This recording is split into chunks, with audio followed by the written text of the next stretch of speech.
El mundo como lo conocemos hoy en día está dividido en múltiples fronteras, las cuales usualmente están basadas en accidentes geográficos. Otro factor razonable podría ser la delimitación por medio de paralelos. Lo anterior sería lo ideal. Sin embargo, encontramos mapas de países que no cumplen en absoluto estas reglas y más bien cuentan con complicadas fronteras que se terminan delimitando más por motivos políticos o históricos que geográficos. Importante resaltar que muchas de las fronteras han quedado así luego de los procesos de descolonización bajo el principio de uti possidetis iuris, principalmente luego de la era imperial europea. Sí, a veces trazadas de manera arbitraria. Otras fronteras quedaron algo inusuales por los motivos ya mencionados. ¿Te interesa conocer 5 de estas bizarras fronteras? Dale, entonces quédate hasta el final del video.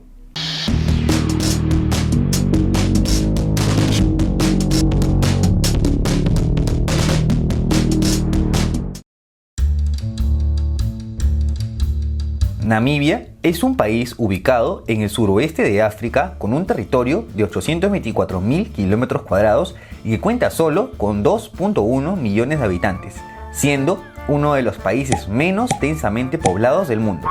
Pero lo que realmente llama la atención de este país es esta saliente que se extiende hacia el este, conocida como la Franja de Caprivi, que extiende el territorio namibiano unos 450 kilómetros. Para entender esta extraña frontera, tenemos que remontarnos a la época colonial luego del reparto de África, donde las potencias europeas dividieron el continente.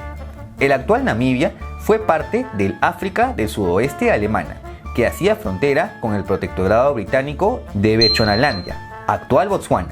En 1890, el canciller alemán Leo von Caprivi, sí, de ahí el nombre, negoció con el Reino Unido una salida al río Zambeze, para así tener un acceso navegable hacia el Océano Índico.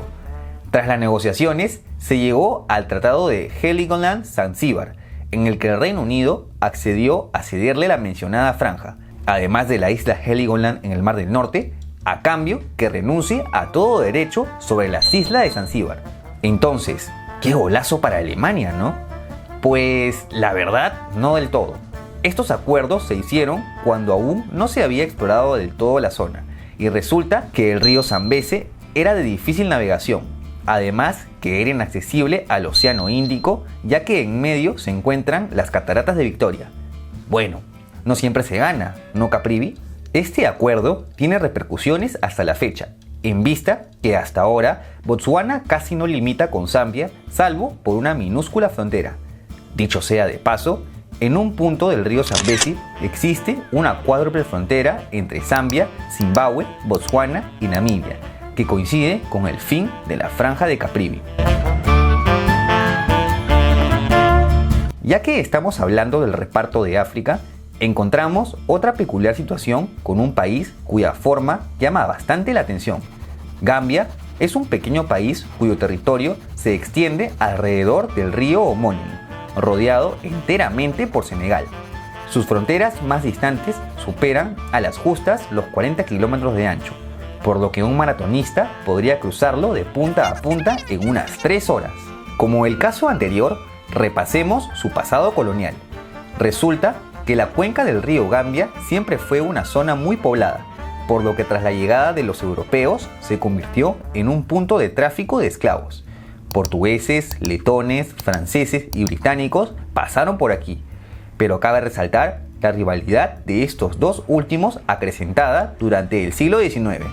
El Reino Unido se había establecido en la isla de Kunta Kinte, adyacente al río Gambia, mientras que Francia había conquistado gran parte del África Occidental, siendo Senegal la colonia francesa más antigua de África. Con este panorama, ambas potencias pudieron llegar a un acuerdo durante la Conferencia de Berlín.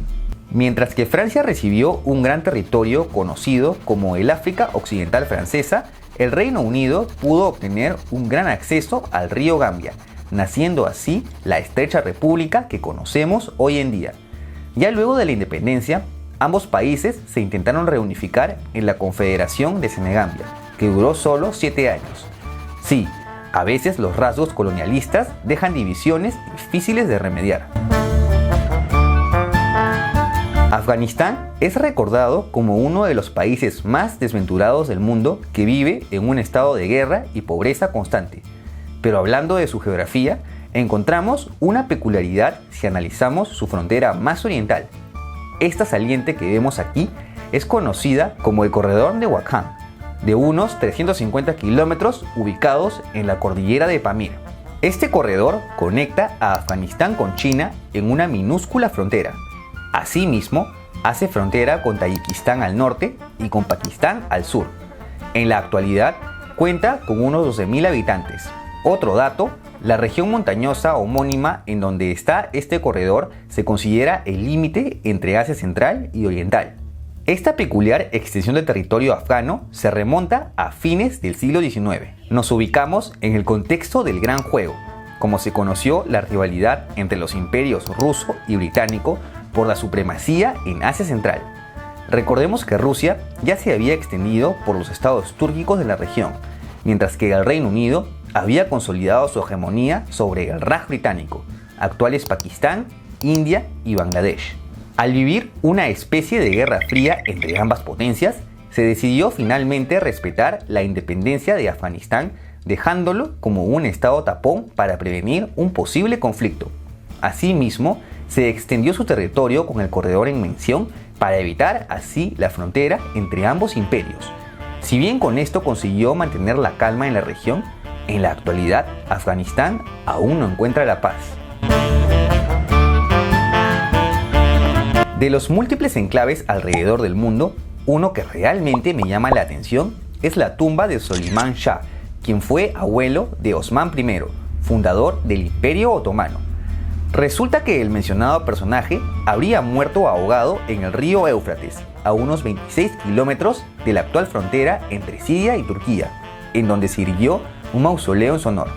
Y sí, aunque usted no lo crea, este minúsculo territorio es internacionalmente reconocido como territorio turco, por más que se encuentre enclavado en Siria a una larga distancia. Aunque a decir verdad, la tumba y toda la gobernación de Alepo que la contiene en la actualidad permanecieron mucho tiempo bajo soberanía otomana hasta la caída de su imperio tras la Primera Guerra Mundial. Como sabrás, la actual Turquía se formó tras una guerra de independencia contra las potencias vencedoras que querían imponer unas nefastas fronteras para los turcos, por lo que estallaría la Guerra de Independencia Turca liderada por el recordado Mustafa Kemal.